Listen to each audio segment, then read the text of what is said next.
ចាចានេះវិលមកជួបគ្នាទៀតហើយអ្នកទាំងគ្នានេះខ្ញុំចង់លើក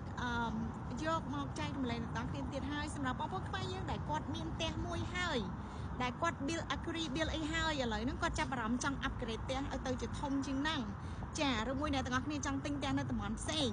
ចានេះខ្ញុំចង់និយាយថាឥឡូវនេះគឺជាឱកាសល្អដែរសម្រាប់បងប្អូនខ្មែរយើងដែលគាត់មានផ្ទះទូចហើយគាត់ចង់ upgrade ទៅជាផ្ទះធំព្រោះអ្នកទាំងអស់គ្នាអាចលក់ផ្ទះដែលអ្នកទាំងអស់គ្នាទិញពីមុនមកហើយចំណេញហ្នឹង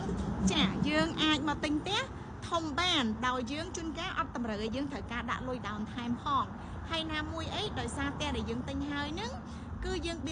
build agree build អីហ្នឹងអញ្ចឹងពេលដែលយើងលក់គឺយើងអត់ត្រូវការសងតាក់គេទេអ្នកទាំងអស់គ្នាចាព្រោះបើសិនជាយើងចំណេញរៀងគួរសមសម្រាប់អ្នកដែលគាត់ single ឬមួយអ្នកដែលគាត់មានពីអ្នកប្តីប្រពន្ធទិញផ្ទះទិញអីហ្នឹងអ្នកទាំងអស់គ្នាចាអញ្ចឹង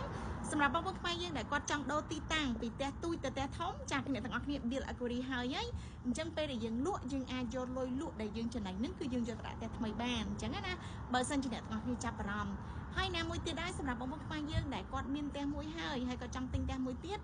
ដោយយើងអត់ទាន់បងដាច់អាផ្ទះចាស់យើងគឺយើងអាចទិញបានដែរអ្នកទាំងអស់គ្នាជាតិយោងទៅតាមសំណុំឯកសារដែលយើងសេរីរៀបចំអញ្ចឹងណាចាអញ្ចឹងនេះខ្ញុំចង់ឆ្លៀតឱកាសនេះចាគឺចង់លើក short